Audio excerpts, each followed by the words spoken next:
எந்த தெய்வத்துக்கும் இல்லாத ஒரு வழிபாடு ஐயப்பனுக்கு இருக்கு. அதுதான் இருமுடி வழிபாடு. வாழ்க்கையில எவ்வளவோ வினைகள், எவ்வளவோ துன்பங்கள், எவ்வளவோ பிரச்சனைகள்.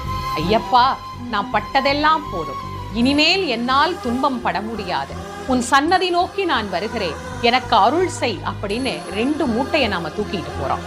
ஒரு மூட்டை பாவ மூட்டை, இன்னொரு மூட்டை புண்ணிய மூட்டை. இந்த 2 மூட்டையும் போகும்போது நம்ம கூட தான் வரும். ஆனா ஐயனை பார்த்த பிறகு அந்த 2 மூட்டையும் திரும்பவே திரும்பாது. என்ன சொல்றார் ஐயப்பன்? என்ன தேடி வர்ற பக்தனே, உனக்கு பாவத்தையும் புண்ணியத்தையும் எடுத்துக்கொண்டு நீ விரும்புகிற மோட்ச உலகத்தை நான் உனக்கு தருகிறேன் அப்படின்னு சொல்லக்கூடிய ஒரு அழகான தெய்வமாகத்தான் ஐயப்பன் இருமுடி பிரியனாக நமக்கு காட்சி தருகிறார்.